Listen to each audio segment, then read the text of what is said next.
30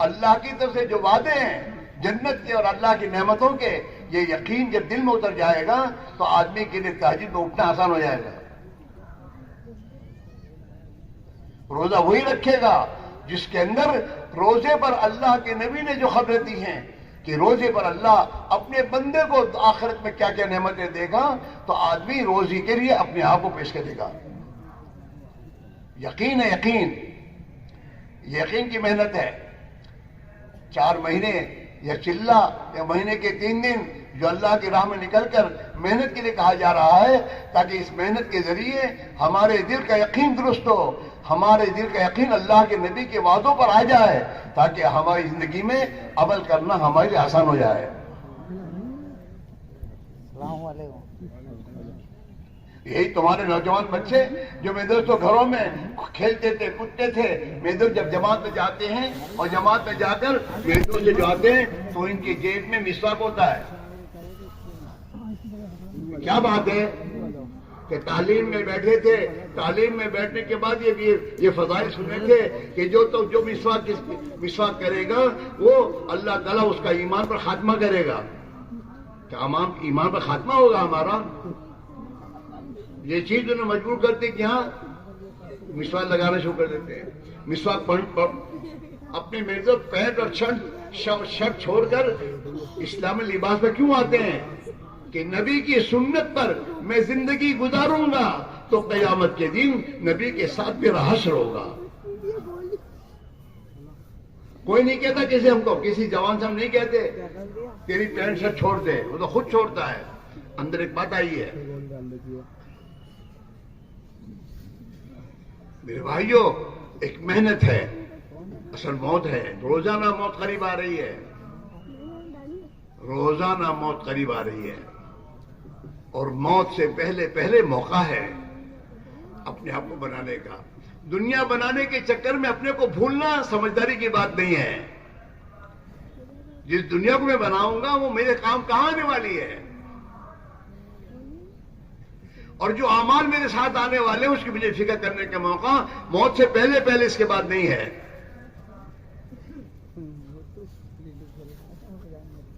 اپنے ایمان کو اتنا بنانا جو ایمان ہمیں اللہ کے فرائض پہ کھڑا کر دے، جو ایمان ہمیں اللہ کی منع کردہ چیزوں سے روک دے، یہ اپنی زندگی میں لانے کی ضرورت ہے۔ ہم اپنی نمازوں کو ایسی جاندار بنائیں جو نمازیں ہمیں فحش اور منکرات سے روک دے۔ نماز کی تاثیر قرآن نے بتائی ہے، ان الصلاۃ تنہی عن الفحشاء والمنکر، کہ بے شک نماز آدمی کو برائی کے کاموں سے، فحش کام سے روک دے گی۔ لیکن کون سی نماز؟ جو نماز بنائی جائے، اسے سکھا جائے، اپنی نماز میں اللہ کے وعدوں کا یقین پیدا کیا جائے، اپنی نمازوں میں اللہ کا دھیان لایا جائے، اپنی نمازوں کو نبی کے طریقے میں پڑھنے کی محنت کی جائے۔ جب آدمی اپنی نماز کیسی بنائے گا پھر یہ نماز کی تاثیر زندگی میں آئے گی۔ صابن کا تو کام ہی میل دور کرنا ہے، لیکن اگر آدمی کوئی صابن لائے اور کپڑے کو دھوئے اور کپڑے کا میل صاف نہ ہو تو کیا کہو گے؟ کہ صابن صحیح نہیں ہے، صابن میں کوئی مسٹیک ہے۔ ہم نمازیں پڑھتے ہیں اور نمازیں پڑھنے کے بعد ہم سے گناہ نہیں چھوٹ رہے، کیا مطلب ہے؟ ہماری نمازوں میں مسٹیک ہے۔ تبلیغ میں نکل کر یہ کہا جا رہا ہے اپنے کلمے کو بناؤ، اپنے کلمے میں اور یقین میں اتنی طاقت پیدا کر لو جو تمہیں گناہوں سے روک دے، جو تمہیں اللہ کے فرائض پر قدم اٹھانے کی توفیق دے دے۔ اپنی نمازوں کو ایسی جاندار بناؤ کہ جو نمازیں ہمیں برائی اور بے حیائی کے کاموں سے روک دے، جس نماز کے ذریعے ہم اللہ سے مانگیں اور اللہ ہماری مانگ کو پوری کر دے۔ نماز معمولی چیز نہیں ہے، نماز تو اللہ کی قدرت سے براہ راست نفع اٹھانے کا ذریعہ ہے۔ صحابہ نے نماز کے ذریعے اللہ کی قدرت سے نفع اٹھایا۔ ہاں، اس لیے میرے بھائیوں، جماعت نکل کر اپنے کلمے پر محنت کرائی جاتی ہے، اپنی نماز کو صحیح کرنے کی محنت مشق کی جاتی ہے۔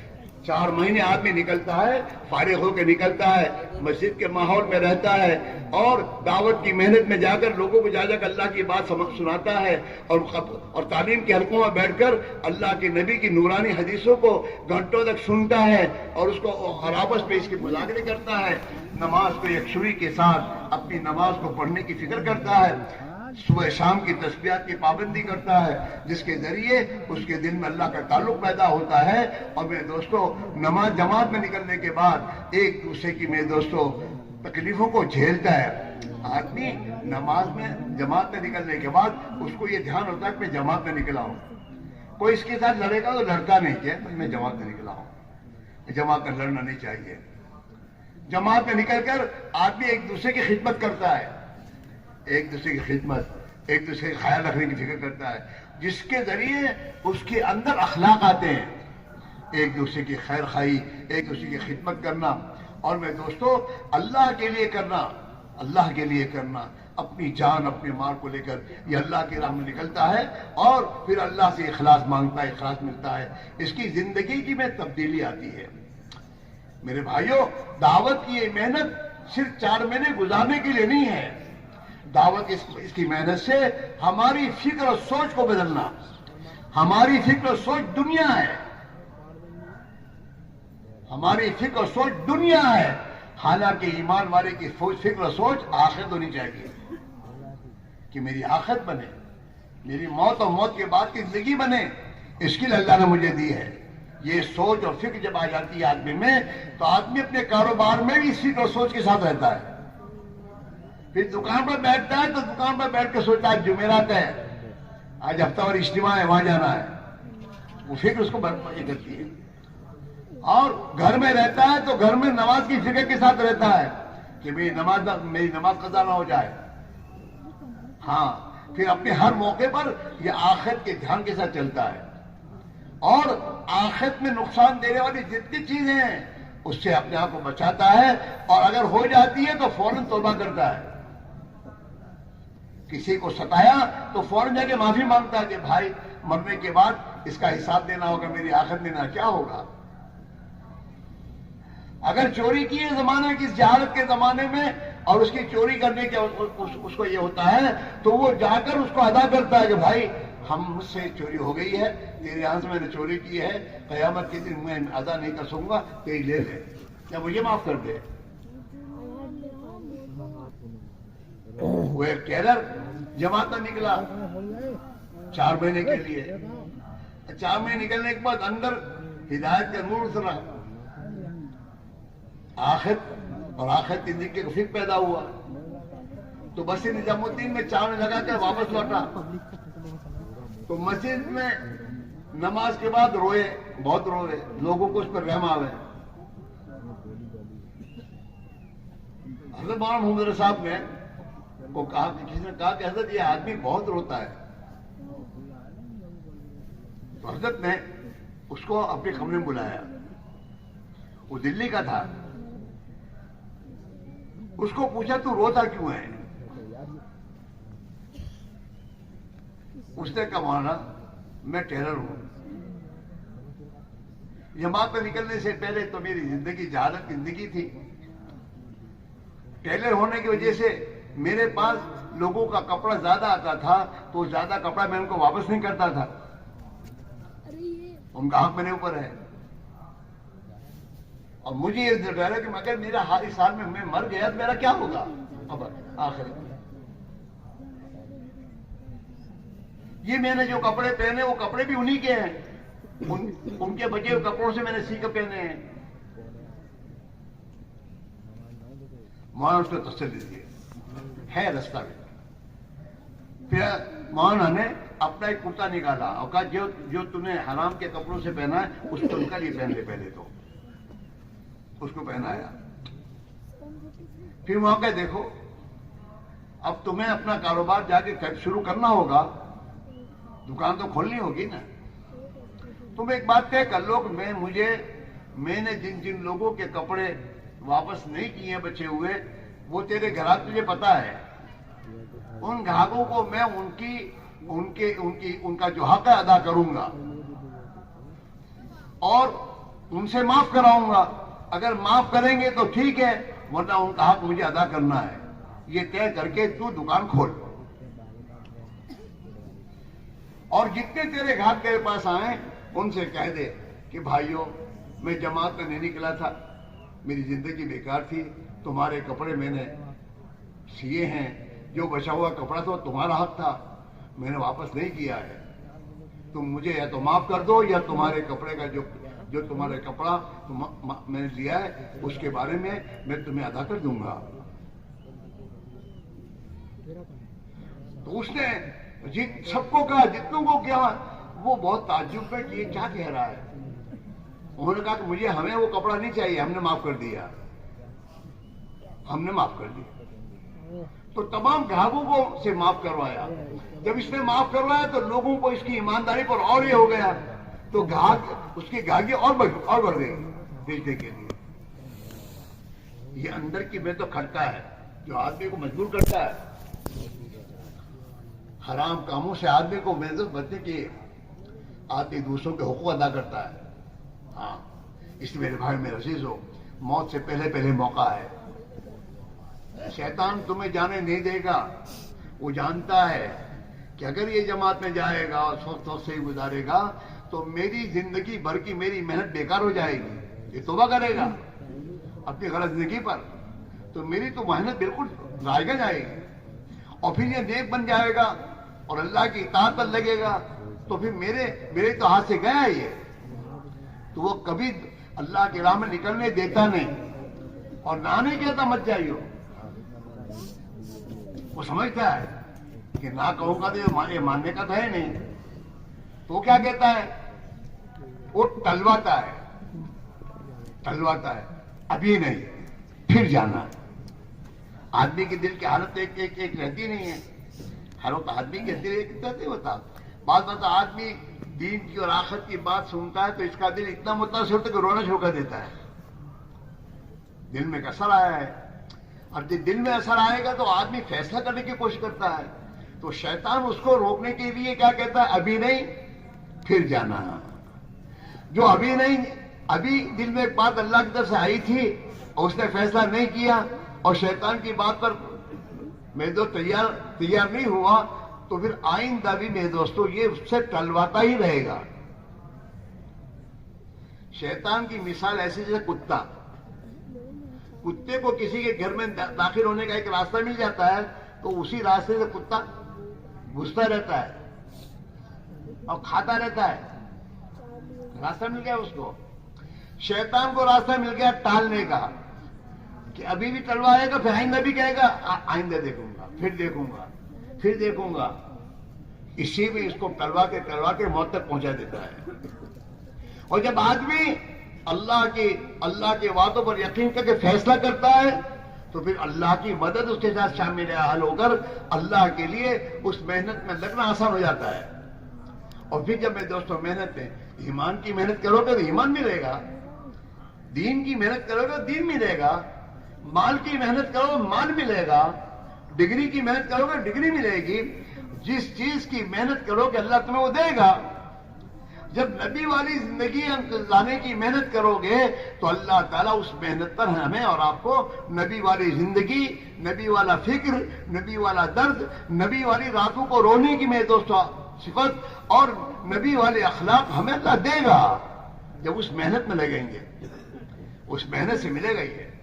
اس میرے بھائی میرے عزیزو، اجتماع ایک موقع ہے، عید آتی ہے نا تو عید کا ایک موقع ہوتا ہے، اس موقع پر غریب بھی اپنے گھر میں نئے کپڑے سلاتا ہے اور عید کے دن شیر خرما وہ بھی بناتا ہے، موقع ہے۔ عید کو چھوڑ کر پھر دوسرے دنوں میں نہیں کر پاتا کہ نہیں بھیا کہاں سے لانا، تو موقع ہوتے ہیں جن موقعوں پر اس کام کا کرنا آسان ہوتا ہے۔ اجتماع ایک موقع ہوتا ہے، لوگوں کی دعائیں ہوتی ہیں، بیت اللہ پر لوگ پہنچے ہوں گے، انہوں نے دعا کی ہوگی اللہ تیرے راستے میں جن بندوں نے نکلنے کا ارادہ کیا ان کے لیے تو آسان کر دے، ان کی دعائیں ساتھ ہوتی ہیں، اور اللہ کی مدد واقعوں پر میرے دوستو یقین کر کے آدمی قدم اٹھاتا ہے تو اللہ اس کی مدد کر کے آسان کر دیتا ہے۔ جناب رسول اللہ صلی اللہ علیہ وسلم نے فرمایا ان لربکم فی الدہر نفحات فتعرضوا لها، اللہ کی طرف سے بندے کو موقع دیے جاتے ہیں.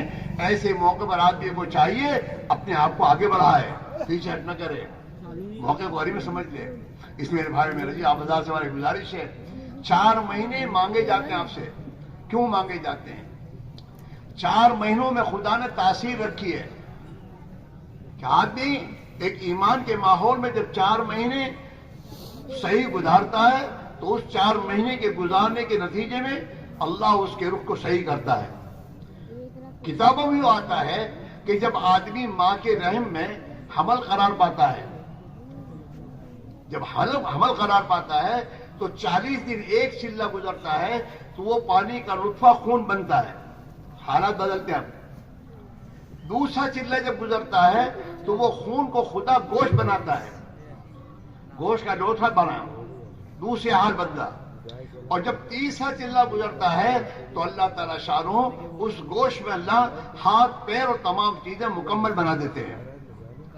4 مہینے جب گزر جاتے ہیں تو اب اللہ کی طرف سے فرشتہ آتا ہے اور فرشتہ اس جسم میں روح ڈالتا ہے, تو اب اس میں روح بڑھ جاتی ہے. اب یہ بچہ ماں کے رحم میں ہلنا اور حرکت کرنا شروع کر دیتا ہے. 5 مہینے کے بعد اللہ اس پہ وہ استعداد پیدا کر دیتا ہے کہ دنیا کی آب و ہوا برداشت کر لے, یہ پیدا ہوتا ہے اور دنیا میں اللہ اس کی پرورش کرتے ہیں. 4 مہینے میں مکمل حالات بدل جاتے ہیں اور اللہ کی طرف سے روح ڈالی جاتی ہے. یہ 4 مہینے آدمی اللہ کی راہ میں نکلے گا, اپنی جان مال لے کر نکلے گا.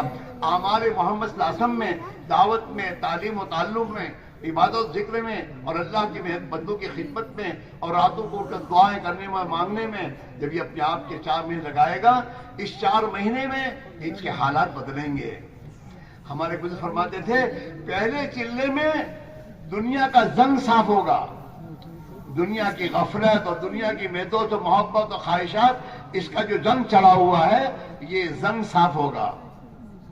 اور دوسرے چلے میں تیری زندگی میں سنت کا رنگ چڑھے گا, نبی والی زندگی کی, سنت والی زندگی کا رنگ یہ چڑھے گا دوسرے چلے میں.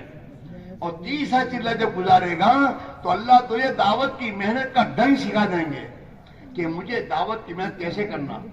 یہ 3 چلوں میں میرے بھائیوں آدمی کی زندگی کا ایک رخ بدل پڑتا ہے, دنیا سے آخرت کی طرف, چیزوں سے اعمال کی طرف. ہاں یہ میرے دوستوں 4 مہینے میں اس کی ایک تاثیر ہے میرے بھائیوں. اور حضرات صحابہ رضی اللہ عنہ کی زندگی میں یہ ملتا ہے کہ صحابہ ہر سال اللہ کے راستے کی نقل و حرکت میں جماعتوں میں اپنے اوقات لگاتے تھے, جو کم از کم سالانہ 4 مہینے ہوتے تھے. 4 مہینے ایک مرتبہ اگر آدمی لگائے گا پھر بار بار لگائے گا تو بار بار لگانے سے اس کے ایمان میں, اس کے اللہ کے تعلق میں, اللہ کے رسول کی محبت میں اضافہ ہوتا چلا جائے گا. اور جتنا ایمان میں قوت پیدا ہوتی چلی جائے گی اللہ کی اطاعت میں آگے بڑھتا ہی جائے گا, اللہ سے اس کا تعلق بڑھتا ہی جائے گا. اور جتنا اللہ سے تعلق بڑھے گا اتنا یہ اپنے دعاؤں سے کے ذریعے اللہ سے اپنے مسائل کو حل کرتا چلا جائے گا.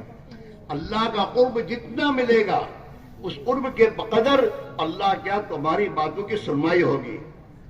ہاں پھر اللہ دعاؤں پر کام بناتے ہیں اور اللہ تعالیٰ ہم سے کام لیں گے میرے بھائیوں. اس لیے میرے بھائی 4 مہینے یہ زیادہ نہیں ہے میرے بھائیوں. 4 مہینے تو آدمی پیر ٹوٹتا تو پیر کو صحیح کرنے میں دواخانہ چابی دے دیتا ہے کہ میرا پیر صحیح ہو جائے. ارے میرے بھائی میرا اللہ سے تعلق صحیح ہو جائے, میرا یقین صحیح ہو جائے, میرے ایمان صحیح بن جائے, میری 24 گھنٹے کی زندگی میرے پیارے آقا صلی اللہ علیہ وسلم کے طریقے پہ میں گزارنے والا بن جاؤں, اتنی بڑی مقصد کے لیے میرے دوستو 4 مہینے کوئی بڑی بات نہیں ہے. 4 مہینے کوئی بڑی بات نہیں ہے. اگر آپ کی عمر 30 سال کی اور آپ جا رہے ہیں تو 30 سال کی عمر میں 4 مہینے اللہ کے دین پر لگا رہے ہو تو 1 سال کے بدلے میں 4 دن ہوئے. 30 سال کی عمر آپ کی ہو گئی, گزر گئی, 1 سال کے بدلے میں 4 دن. 40 سال کی عمر جا رہے ہو تو 1 سال کے بدلے میں 3 دن. 60 سال کی عمر میں جا رہے ہو تو 1 سال کے بدلے میں 2 دن ہوئے, کوئی زیادہ نہیں ہوئے. ہاں اس میرے بھائیوں اور دیکھو آسان تو اللہ ہی کرے گا, اللہ کے آسان کیے بغیر کچھ نہیں ہوگا. آسان تو اللہ ہی کرے گا, لیکن اللہ کے یہاں آسان کرنے کا ضابطہ ہے.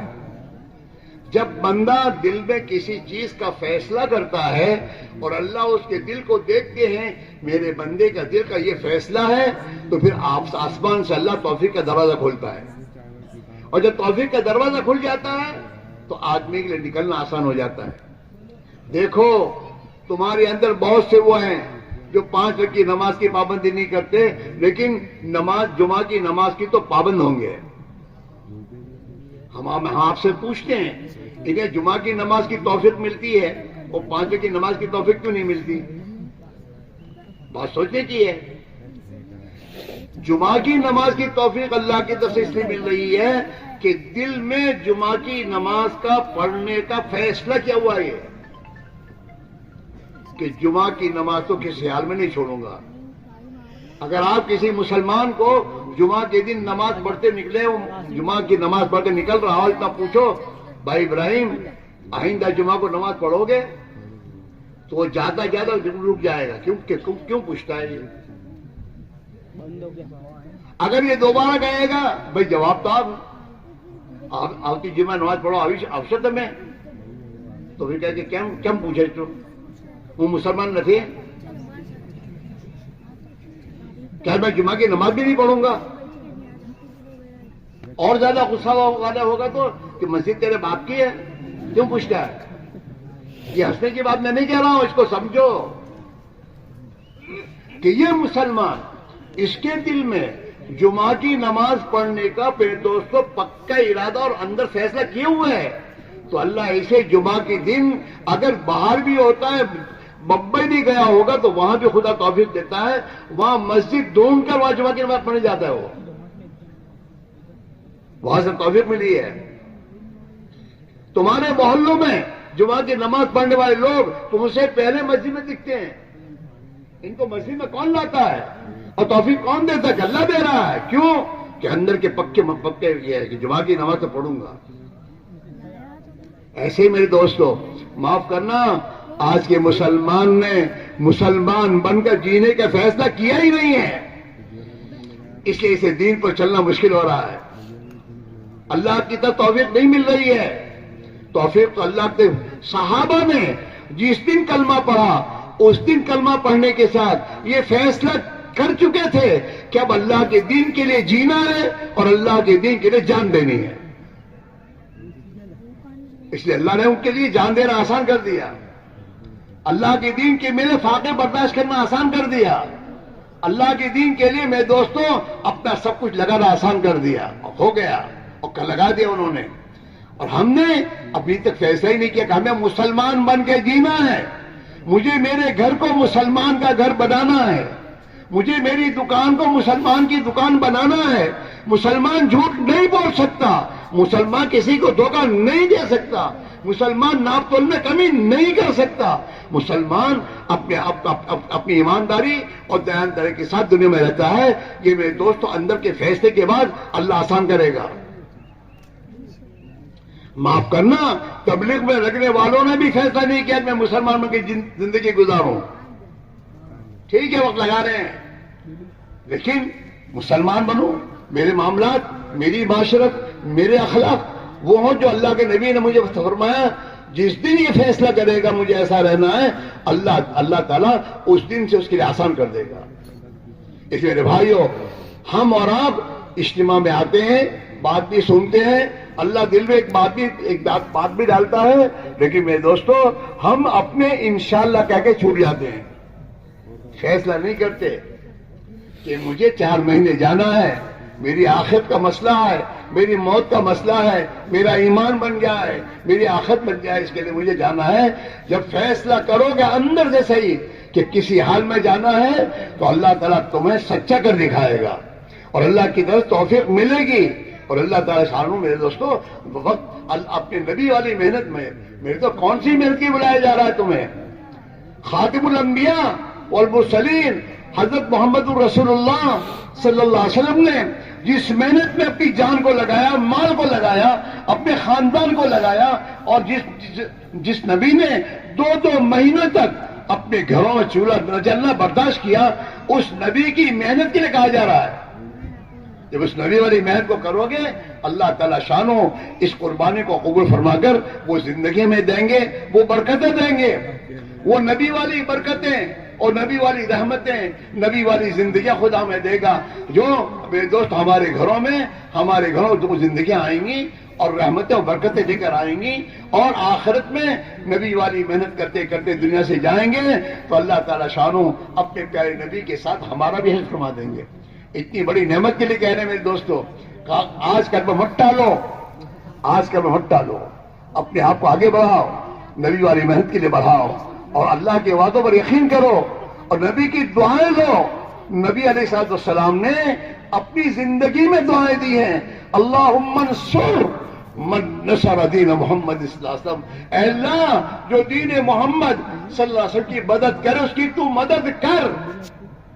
نبی کی مقبول دعائیں ہیں اور میرے دوستو نبی کے اور قرآن کے وعدے ہیں، اس پر یقین کر کے قدم اٹھاؤ گے اور ہمت کرو گے، اللہ تعالیٰ اپنی مدد کا ہاتھ بڑھا کر تمہارے لیے آسان کر دے گا۔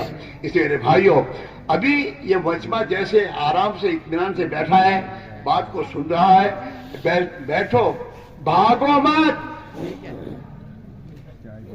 پیشاب کے بہانوں سے بھاگو مت، بھاگنے والا کچھ نہیں پائے گا، اور یاد رکھو زندگی کہیں بھی لگ جائے گی، اگر اللہ کے دین پر حق پر لگانے سے بچاؤ گے تو یہ زندگی باطل و گناہوں کے کاموں میں لگے گی۔ یہ بات یاد رکھو، کرنے کے کاموں میں لگنے کی فکر کرو گے خدا تمہارے لیے آسان کر دے گا اور تمہاری دنیا بھی بن جائے گی۔ اور یاد رکھو خدا کی نافرمانیوں کے ساتھ دنیا کی زندگی نہیں بنے گی، مصیبتوں کے دروازے کھلتے چلے جائیں گے۔ ہاں، اللہ کی اطاعت کی طرف آؤ گے، اللہ تعالیٰ شانو دنیا کی زندگی خوشحال بنا دے گا اور آخرت ہماری بن جائے گی، اور ہم دنیا میں دین کے دنیا میں زندہ ہونے کا ذریعہ بن جائیں گے، اور قیامت کے دن اپنے پیارے نبی کے ساتھ میرے دوستوں اٹھیں گے۔ اس لیے میرے بھائیوں آخر تک بیٹھو، ہمت نہیں پڑ رہی، بیٹھے بیٹھے دعا کرو کہ اللہ ہمیں ہمت دے، ہمیں طاقت دے، ہمیں توفیق دے۔ خود کے لیے دعا مانگو، مجمع کے لیے دعا مانگو، امت کے لیے دعا مانگو، اور وہ دعا مانگتے رہو، انشاءاللہ اللہ تمہیں ہمت دے۔ نام دکھا دینا، ورنہ بیٹھے رہو، تمہارے بیٹھے مجمع بیٹھا رہے گا، تمہارے اٹھنے پر دوسرے اٹھیں گے اور دوسروں کے بھیجو تو ہم مجمع کے منتشر ہونے کا ذریعہ بن جائیں گے۔ ہم کم سے کم دین کی مدد اتنی تو کریں کہ تشکیل ہونے تک بیٹھے رہیں، دعائیں مانگتے رہیں، اللہ سے کہیں اگر دعا بھی مانگتے رہو گے تو ایک دن اللہ تعالیٰ تمہیں توفیق ضرور دے گا میرے بھائیوں۔ اس لیے آخر تک بیٹھنا طے کرو کہ انشاءاللہ تشکیل تک آخر تک ہم بیٹھیں گے۔ بیٹھو گے؟ ارے پیچھے والے بیٹھو گے؟ پیچھے والوں کو خود آگے بڑھائے گا، اگر وہیں بیٹھے رہو گے تمہارے بیٹھنے پر یہ سب بیٹھے رہیں گے، تشکیل میں تمہارا حصہ ہو جائے گا، لہذا بیٹھے رہو۔ اور اب میرے دوستوں وہ خوش نصیب بندے جن کے دل میں اللہ نے بات ڈالی ہے اور اللہ نے توفیق دی ہے، وہ کھڑے ہو کے بولنا شروع کریں کہ انشاءاللہ اس اجتماع سے 4 مہینے میں نکلوں گا، میرا اللہ میری آسان کرے گا اور اللہ آسانی کرے گا، لہذا کھڑے ہو کے بولنا شروع کریں اور اپنے آپ کو پیش کریں۔